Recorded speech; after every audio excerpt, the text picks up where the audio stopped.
Welcome everyone to Decoding Devy, episode 8. I am Brandon Haye. You can find me on Twitter at HayeB3. I'm coming to you from the IDP Guys, so make sure to subscribe on the YouTube channel. Plenty of content going on there. And this week we will start going over some of the 2022 NFL draft prospects. So we will go over the running backs today. So we're looking to just go over some film and talk a little bit about the prospects for you. So those that will be going over the film on YouTube, but those that are listening on the audio podcast form, I'll be as descriptive as possible to let you know what's going on. So just not much going on in college football right now. There still is some news on the transfer portal side. Coming out today, it sounds like Caleb Williams might not be going to USC or Ole Miss or back to Oklahoma. Now being reported by On3 that it might be Wisconsin. So that's something to look for. If he does commit to Wisconsin, I will talk about that more in depth.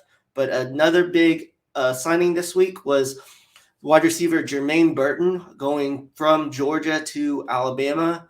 There was talks that he would go from Georgia to Ole Miss with JT Daniel, but that did not happen, and he's going to Alabama. So Alabama's losing Jamison Williams, so they're trying to replace him. So Jermaine Burton is a deep threat, not as much speed as Jamison Williams, so it's going to be a little different, but at least, projecting what will happen, he'll be the number one guy and then be questioned because Alabama brought in a good wide receiving group last year in the Haye Hall, Ja'Cory Brooks, Christian Leary, and JoJo Earl.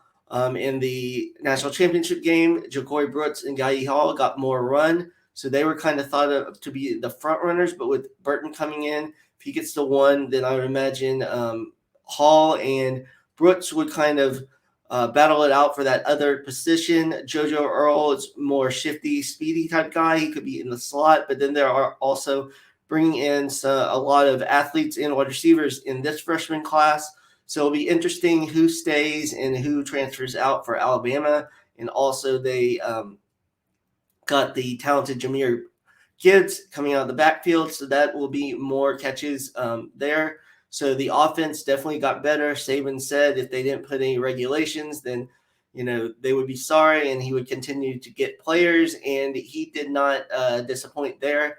So looks like Alabama will continue to improve and look to get the national championship next year. And for Jermaine Burton, this is an upgrade. Obviously, I had him at 18 overall anyway because he was in the transfer portal. So I liked his talent. I like his talents in going somewhere from Georgia to a more pass-happy offense. So he might move up a couple spots there, but a very good landing spot for him going into his junior year and, getting that Bama draft capital. If he plays well, then could help himself get into the second or maybe even, the first round. So now we'll go into the running backs that we're going to talk about today. So, okay, so the top three running backs. I think there's a top two, a little bit of a break, and then the third one, but then a huge break from the top three. I don't know if any of them will be first round draft picks. They are not as thought of as elite as the classes before. But I think these three are very good, and when the right situations, could be very fantasy relevant and could contribute right away. So let's go ahead and start. First of all, we've got Breece Hall. He's one of my favorites, ever since his freshman year.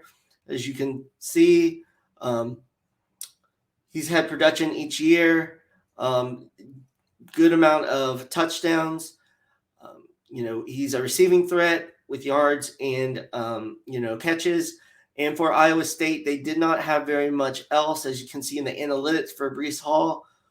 His dominator percentage is over 40 for this year. Yards per team play over 2.08, and his receiving market share is 11.5, which is very good for a running back.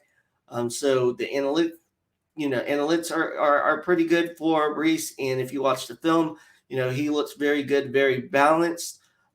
So a lot of people question maybe his, how he'll test and if he is really elite, but I think he's very good at a lot of aspects. So for these running backs, where, there's highlights of their blocking, mostly pass blocking, their different runs and running styles.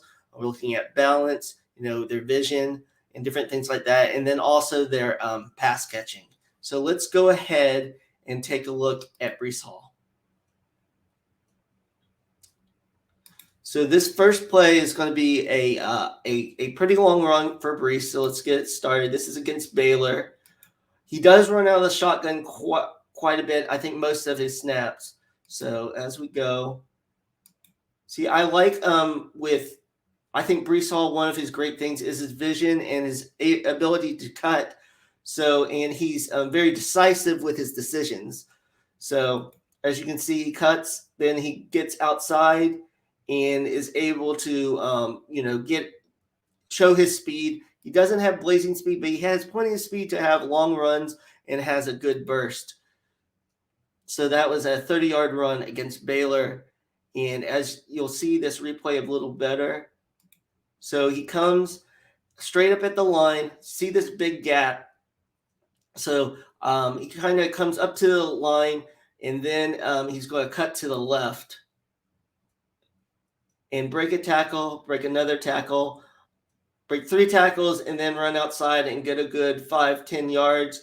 And he doesn't just go out of bounds, which I like. I like he tries to fight for every yard. This next play is going to be a reception for him. A lot of his catches are just little outlets, but he does a lot after the ball. After he gets the ball, he gets this right here. He goes straight up field, is able to cut back, use a block, and able to get past, for over 20 yards. So, and this next play is going to be a 40-plus yard run. So let's watch this. So he cuts to the left. It was blocked pretty well, but he shows the burst in speed to get past. And, he does get caught right there on the ankle. So you would like to see a little more speed so he can break that all the way. But plenty of speed for a 40-yard run, as the replay will show. What I like, let me actually go back and show this again. What I like is he has kind of a Le'Veon Bell type running style where he's very patient. He hesitates, kind of goes slow to the line, and then makes his break, and then, turns on the burst like that. So as you can see, when he comes up, he's going to slowly come up, then cut through, and then starts the burst to get outside and is able to beat a lot of defenders to the outside. And this, he's going to get a touchdown right here, just cuts to the outside, and you see, he's just able to kind of run over that defender. So let's run that again.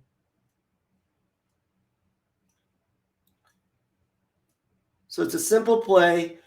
He's going this outside. It's blocked pretty well, but a defender is able to get him around the 2-yard line. So what I like is he, keeps turning his legs and goes, 3 yards in the end zone. So he can be used in the goal line. So I think can be used on every down in the NFL. He probably won't be because NFL backs aren't really doing that anymore, but that's what I like to see. So let's watch this play right here. Yet again in the shotgun, he gets the ball, cuts outside, has the good speed to get a nice, over 30-yard run there. So the replay right here, you'll see he kind of slowly goes up to the middle, and then that's what I like. He forces the middle, and then, draws the defenders in and then cuts it outside. He doesn't run outside immediately. So there he stops and then cuts outside and is able to beat this defender outside. So he has enough speed to get outside that defender and then gets cut off with that defender with the edge. So this is a reception by him. He just kind of comes out. See, it's just lofted in the air. It's a nice catch, and then hurdles someone and is able to get a nice little gain right there. And this last play is going to be a receiving TD. So he catches it out there and makes a nice move on the defender and is able to walk in the end zone. So, he's a double threat like that. So the next play is going to show his that he can score on long plays. This is against Kansas State, and it's going to be a 75-yard run. We'll see him go up to the line right here. It's well blocked. He doesn't really do anything. He just runs past, but is able to see his vision and cut through the right hole. Then once he gets outside, he turns on the burners, and he almost gets caught, but he is able to beat that defender. Like I said, that would be one knock on Brees, is he doesn't have the elite speed, but as you can see, he does have enough speed to and burst his football speed, so he's able to make big plays there. So the next play is going to actually be a where he's pass blocking, and this is not one of his best. This actually is one of a pretty good effort. So let's do this again. I was getting it confused with another play. So you're going to see this linebacker coming in, and he's going to make the nice block right here. Good form, and allows for the quarterback to get a nice pass out. This is another little run. He just follows his blocks and shows a little power there. Here he is at the goal line. He's able to, just score right there. Not much there. They block very well. It's going to be another pass for him. I like that he finds the open zone down there, makes a couple of people miss, and gets extra 5 yards. So he's very shifty with the ball and is able to always go forward and work with that. So the next play, it's another Le'Veon Bell type run where he comes up slowly behind the blocker, kind of stops in the middle, stops on a dime, and then cuts quickly outside and is able to get a big gain. We'll watch it again. See, the blocker, the center is actually pushed back, but he stops there, doesn't force his way into a bad hold, has the good vision to stop and then cut outside, and then has the speed to run past the one edge defender, and then one of the defensive backs eventually catches him. So here was a play where he was out wide, lined up as a wide receiver. They did not do this that much with him, but that's what and then they motioned him into the backfield. So he just goes out for a little pass, has good blockers in front of him, follows them, breaks a tackle, is able to cut the outside for 8 yards. Just nice design. And then this play, he's cutting to the outside and just shows good burst through the hole, gets a good 12 yards.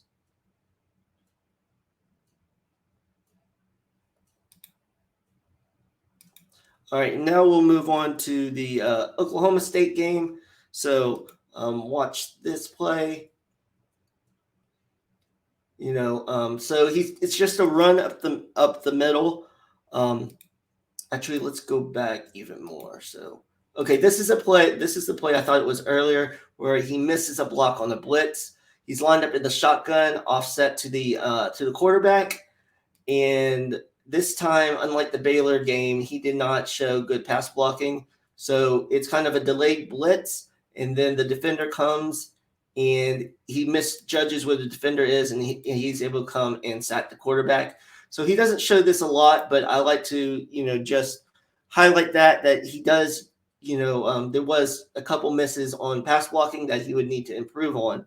So the next is just a nice run up the middle of the shotgun, just straight up the middle, gets hit around 6 yards, but he, has some power to get a couple extra yards. So what I like in running backs and in Brees, that he always is able to show his power and run for a couple extra yards. Here's a run to the outside. He, is able to sidestep a defender and kind of run through that. So that's very nice. And here's going to be another block. It's going to be a fake end around. And here's Brees right here to the side. He's going to make a nice block on the defender so that Brock Purdy can get 5 or 6 yards. So he knocks the defender all the way off, clears a clean path, and then Purdy is almost able to get the first down. Next play is a run to the outside. He cuts to the right. Then there's a defender coming, and he cuts back inside, which is nice, and falls forward for 3 or 4 extra yards. That's what I like about Breece Hall, and what a lot of backs in the NFL that you would like is just always getting those extra yards, because you're not always going to have wide open lanes for 50-yard gains, but it's on the 2 or 3 yard runs. If you can fight back through the defenders or make a guy miss to get those 5 or 6 yards, those really start to add up and provide a lot of value. And here's the last play of this game. He's going to get a 4-yard touchdown. He's at the 4-yard line in the shotgun yet again. This is good because the defenders kind of broke through the line, but he's able to change direction. So he was going to the right, then cuts back to the left, which I really like that. He doesn't have to go to the same direction every time. Now this next bit of clips is against Iowa. The whole team struggled against Iowa and losing to them early in the season, but this first one is going to be actually one of his runs. This is another one where he goes out wide, motions into the backfield, hits the ball, kind of goes to the right, does a little cutback to the middle, and is able to run over one Iowa defender to get a nice little 8-yard gain. The next right here is going to be a pass. Kind of does a circle route out to the middle, is wide open, catches the ball, goes straight upfield, makes a guy miss, and then gets the extra yards there. This is going to be another block. It's going to actually be a cut block by Breece. And he gets enough of the defender, not the best block ever, but he gets enough of the Iowa defensive end to allow Purdy to get the pass off. Roll it again. He cuts him right there, makes him stumble a little bit, plenty of time to get a pass out and get a first down. And the last one of this Iowa game is going to be another run. This is another replay of it. Right here, the cut block gets the Iowa defender low and makes him stumble, so they can do that. So here's another run, cuts to the outside, cuts again inside, and kind of weaves through defenders and carries number 28, a defensive back, for 2 or 3 yards. So just really like Breece Hall. I think he's really an all-around good back, can catch the ball, good runner, has hesitation moves, has nice burst, lacks the top end speed. So I think he lacks, elite ceiling, but he does a lot of things very well. And if he could go to a team that needs a back like that, maybe if the Buccaneers lose some of their players, their running backs, let them go, like Leonard Fournette and Ronald Jones. Another place I would really like to see him is for Atlanta, the Falcons. Because they definitely need some help with their running game. I think even him not being elite, he's still a very good running back, and in the right system, he could put up elite fantasy numbers even if his skill set is not elite. So the next back we're going to talk about is going to be Isaiah. Oh, so there is still another clip of Breece Hall. Sorry about that. This is one against Texas, another long run where he goes to the left, then weaves in and out and shows the speed against that Texas defense. So he gets a really nice touchdown there. And this is another run by him, a nice spin move. He kind of does hesitation and stops on a dime and then is able to get outside against Texas. So just shows a more variety of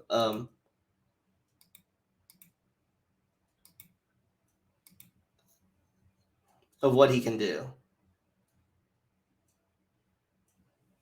So next we're going to move on to Isaiah Spiller from Texas A&M, another very impressive back.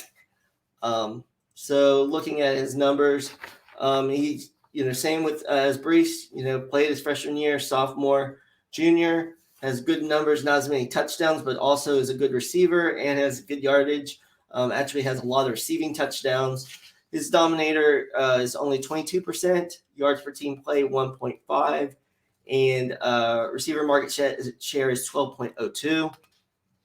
Spiller had to share more time in the backfield with Devin Achane, so he did not get as many carries as Brees, and also Texas A&M were not in as many close games as Iowa State was. So he did not necessarily play in the third and fourth quarters all the time. So that is partially has to do with the dominator and the yards per team play.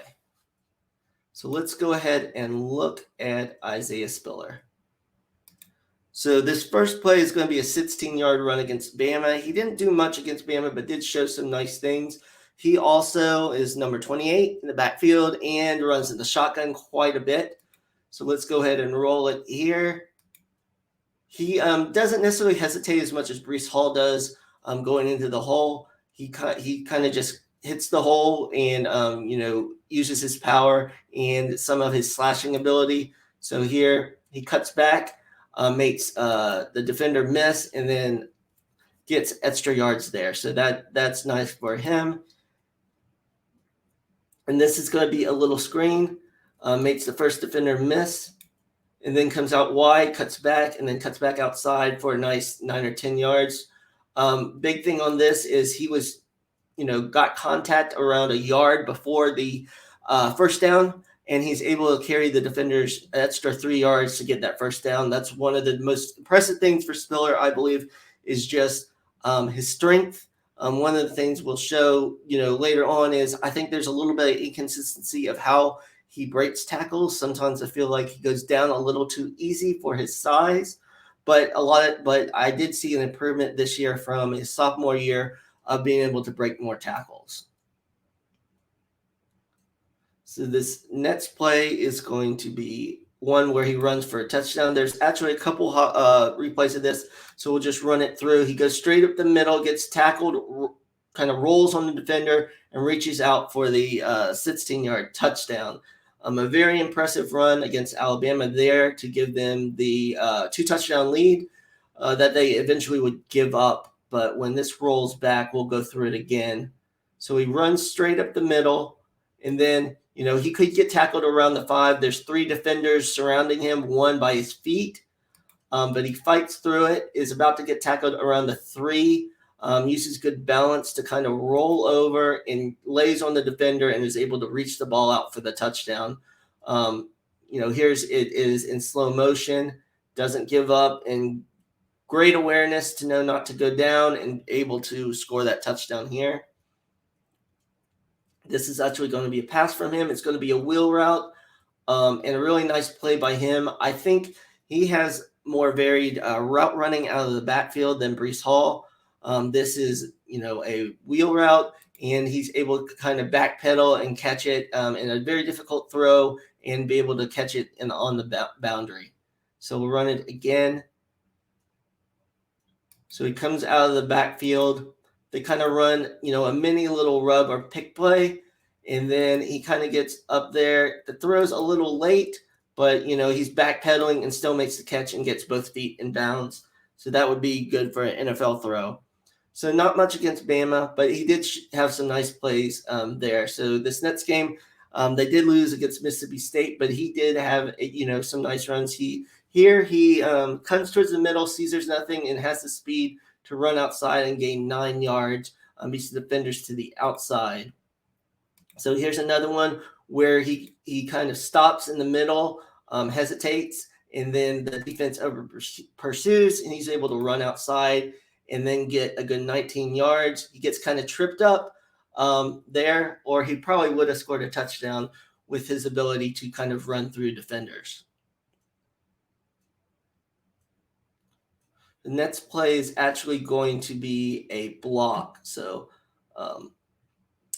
this is just a replay of it. See, he kind of cuts in, makes the one Mississippi State defender come towards there, and kind of once he cuts outside, the block kind of gets in the way of that defender, where the defender gets caught in kind of the mess there, and he's able to get outside. So this next play, it's going to be a pass block. And one thing I will say, I think he is a much better, maybe not much better, but he's a better pass blocker than Brees. With his size, he's able to stand up defenders and really hold those blocks. So you'll see this. The linebacker is coming up the middle. He's able to pick it up and allow the quarterback to throw a touchdown to the Jalen Weidemeyer, the tight end. A very nice play, and very important in the NFL. Be able to block, and I think that's something that NFL teams will definitely like to see. So here's another run out of the shotgun. Goes just up the middle, breaks a tackle about 2 yards past the line of scrimmage, and then carries a couple of defenders 4 or 5 more yards. So another instance where he's able to break those tackles. As you see here, he cuts back. He's taken there around the 50, breaks that tackle, and is able to run through. And this shows this play, though, he did fumble going outside. So that is something that we'd like to see better. He switches it to the right hand, but then the defender kind of swipes and he loses the ball out of bounds. Luckily, it's just out of bounds, but that's something, ball security, you definitely want to see him handle the ball better. Snet's highlight package is against Missouri. They have a very poor run defense, but he still played very well right there running up the middle. This play, he runs outside. He's able to, this is one of the instances where I say I wish he could break tackles a little better. So when it comes up, he goes straight to the outside because he knows he can outrun that defender, which is good. So as he's running, there's going to be a defender come up, kind of grab his leg, and I would kind of like to see him step through this tackle. He kind of, just stumbles for a couple yards. I'd like to see him come through that tackle because, as we've seen on the highlights, he's able to run through a lot of tackles like that. Here's a closer view. See the defender coming up, either make a move or be able to run through that tackle. He kind of just runs at him and then just kind of falls down. Nothing horrible, but like I said, these 3 guys are the top 3. So we just want to be able to see, everything they can do.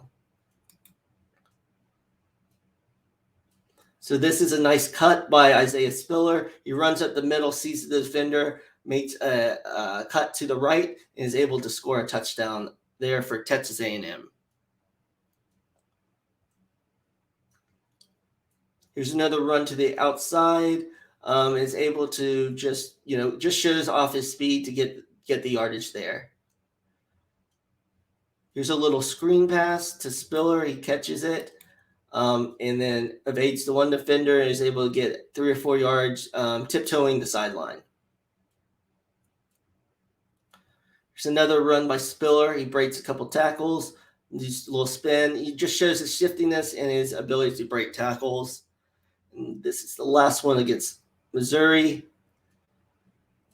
He runs to the outside, is able to run through a few people, carries 2 defenders for about 8 yards. Like I said, Missouri's defense, it's not great, but still a nice play by him that shows his power. So now we're moving on to his game against South Carolina. This is where he cuts in. Then I like how he kind of lowers his body and is able to avoid these arm tackles. Another catch out to the side. Avoids one tackle and then is able to get a first down. Great thing with Spiller, just like Breece Hall, is that he never gets tackled by the first guy. So here's another block by Spiller. The defender comes into the middle, and he's able to take the block and allow the quarterback to make the nice throw. So that's another part of his game. See the replay right here. He steps up, sees it, blocks him right away, stands him up. So that's another great play. Here's a nice little, outlet pass to Spiller. He makes one man miss, cuts inside, makes another, and then gains a few extra yards. He's, a very good receiver that will be one in the NFL. There's another where he kind of, he's very slippery and kind of cuts back and forth and just, shows great power yet again. And the last one for this, for Spiller, is a game against Colorado, where Texas A&M struggled and only beat Colorado 10-7, but did have few nice catches. Another catch to the outside. Gives him a little dead leg and is able to cut through there to get the first down near the end of the half.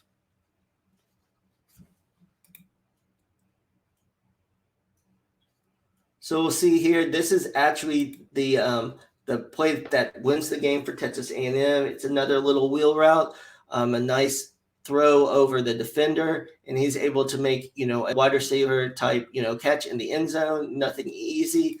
Able to catch it easily for the touchdown that would give them the lead.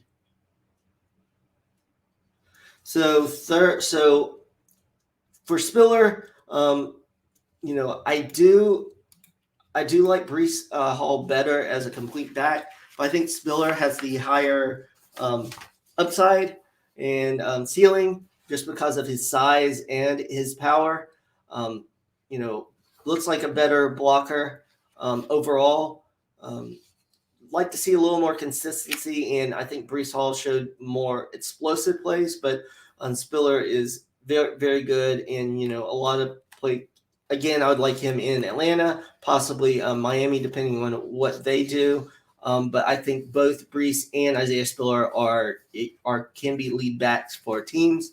So lastly, we'll talk about Kenneth Walker. He's the one that kind of came out of nowhere this season. He transferred from Wake Forest to Michigan State and had a great year. You see, the other two kind of had good years all 3 years. You see 2019, 2020, a little under 600 yards, only 17 touchdowns those first 2 years. And this year with Michigan State, he just blew up with over 1,600 yards, over 6 yards carry, 18 touchdowns. The one question with him is his receiving ability. He did have 13 catches this year, but for only 89 yards, where he's only had 19 for his career. I think that's just more scheme than him actually not being able to do it. But Walker analytics, he really carried this Michigan State team much of the way. Dominator of over 34%, yards per team play 1.96. As I said, did not catch a lot of passes, so his receiving market share is only 5.35. So he's not going to be the receiving threat as the other two, but I think he can, come out of the backfield and still make some nice catches. I think this could be similar to a Leonard Fournette situation where at LSU he wasn't asked to catch the ball, but he is able to. And we'll see some plays where he's able to catch the ball in here too. So the first game is going to be against Miami. Right off the bat, a 20-yard run where he, a nice hole, and then he shows his speed to be able to run past players. And I like that he doesn't run out of bounds. He runs over a defender. Another run where he goes outside, beats the outside defender, runs over, a defensive back and another guy trying to tackle him. So one thing I want to mention is I think Kenneth Walker, unlike the other two, plays both in the shotgun, or pistol, and receives handoffs from more traditional, where the quarterback's under the center. So let's go ahead and go here again. It's going to be another nice run by Walker. The run's supposed to be to the right side, but he cuts it even further out and is able to get out there and get extra yards.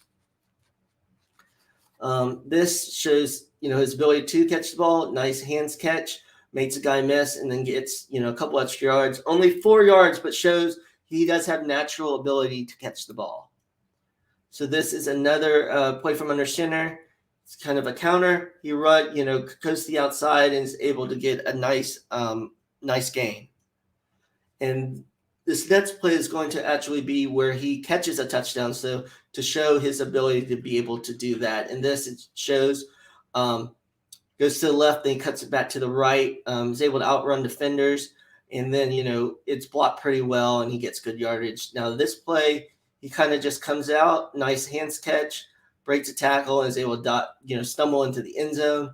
So these are the type of things that he can do catching the ball. Another run right at the middle, but is able to cut to the left, cut back to the right, run over a couple players. So although he's a more traditional, tough runner, he does have some moves, a little shiftiness to be able to make defenders miss. Another one that's under center. He cuts from the right, then cuts back to the left, runs through 2 defenders, and then is finally tackled by a defensive lineman well down the field. Out of the shotgun, he is right here. It's going to be a screen to him. Another nice catch. He breaks a few tackles and is able to gain about 4 or 5 yards. Another run up here. Spins out of 2 tackles and then is finally tackled by the third player for Miami. So he is another player. It's hard to tackle. And this is by far his best game of the year against Michigan.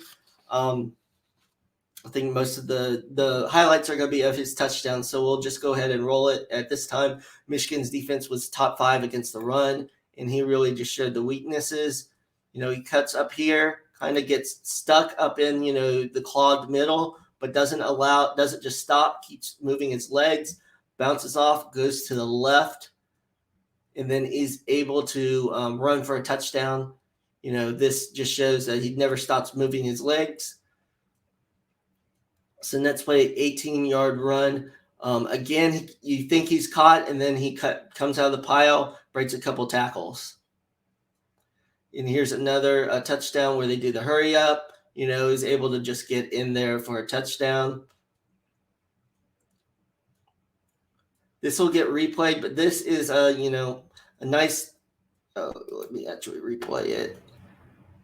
He actually comes in for a nice little block right there on the defender. Let's go ahead and replay that again. So you'll see him coming out right here, and he's going to block the defender up here to give a little room for the quarterback as he's scrambling. You see the quarterback scrambling out to the left. He's out in the flat, so he keeps continuing, sees that the quarterback's coming out. He doesn't know if he's going to run or not. So then he comes and gets the linebacker, so the linebacker can't attack the quarterback, and then he's able to make a nice throw down the field. So here's another run, gets to the outside, breaks a tackle, another one, and you see the nice speed that he's able to beat everyone down the field.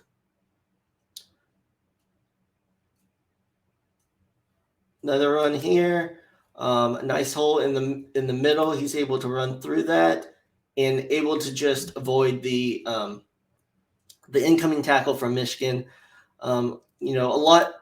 His runs don't have as much shiftiness, but he's just a strong runner, and he does have that Nets level gear to get very long touchdowns. As you'll see, this one against Northwestern is a very long touchdown coming in. He goes to the middle, cuts out to the left, breaks a arm tackle, and then just shows the Jets where he's able to go for 70-plus yards. No, Northwestern, they might not have the most speed, but still impressive. That was his first play of the year. Here's another run where he cuts to the outside and is able to get down to the 3. And this is going to be another impressive run. It's only 3-yard touchdown, but watch under the center. He gets the handoff, stops in the middle, cuts back, and is able to walk in for the easy touchdown. This is a play where he does miss a block. You see him right here, and the defender comes off, and he just kind of whiffs. He's not the reason that the quarterback got sacked, but still you would like to see a better effort there. Here's another run by him. And here's one where he follows the blocks. He's able to run through these tacklers for about 3 or 4 yards. Here's another missed block. He kind of gets the block a little bit. Let's go back. So you're going to see him right here. There's someone coming at the middle. It gets a little bit of a chip, but I would like to see a better block here. So you see there, kind of doesn't have great form when he blocks it, just kind of runs, and then the defender comes through, but enough time for the quarterback to make that play. So here's another run. He just shows speed to get to the outside, and he shows his ability to stretch, knows where the end zone is, and is able to score the touchdown there. He just has a nose for the end zone and to, get the necessary yardage that the team needs. So nice speed to get the outside. Not, elite speed, but he has very nice speed to get to the outside. Here's another run. It was on 4th down, able to kind of salt the game away. And the last game for him is going to be against Rutgers. He has a few nice runs. He actually has another, long run here, but this first one is going to be a over 10-yard run. Cuts to the right, breaks a tackle. He's able to run through a couple more players to the outside, get above 10 yards. So when he goes through the middle, once he gets contact, he falls forward for 2 or 3 extra yards. Pretty typical run. Another 15-yard run out here. This one he goes to the outside, cuts inside, and lowers his shoulder and is able to get a couple extra yards. And this last one is going to be the 90-yard touchdown. Actually, we're replaying this one. Shows nice burst to get outside. I like that he just presses the holes and goes immediately, not much dancing. So here's a play where they are at the 5-yard line, under center. He comes up the middle. They block it well. Shows nice burst to get outside of the defender. And then once he makes a couple arm tackles miss, he's just off to the races and is able to score the touchdown, showing plenty enough speed to get these big, long gains. So that is it for Kenneth Walker. So like I said, he's more of a traditional back. I could say in the, kind of same realm of or type of back as, say, a Leonard Fournette, kind of a pounder, run through it. But I think he has more balance and shows more long playmaking ability. I think he can catch the ball in a lot of short outlets, make some people miss. But he's definitely going to be the more traditional running back out of the top 3. I think Hall and Spiller will be drafted possibly in the 2nd round. And I could see Walker in the mid 3rd round, depending on how quickly running backs go. Because last year in the 2nd and 3rd rounds there were not nearly as many running backs taken, as you've seen some start to slip with NFL teams not taking them as highly. So that is the breakdown of those 3 running backs. So make sure to subscribe, and we'll actually be next week going over wide receivers, specifically the main 2 of the class, Treylon Burks and Garrett Wilson. And I will have a special guest for that one. So I will catch you guys next week. Thanks for joining.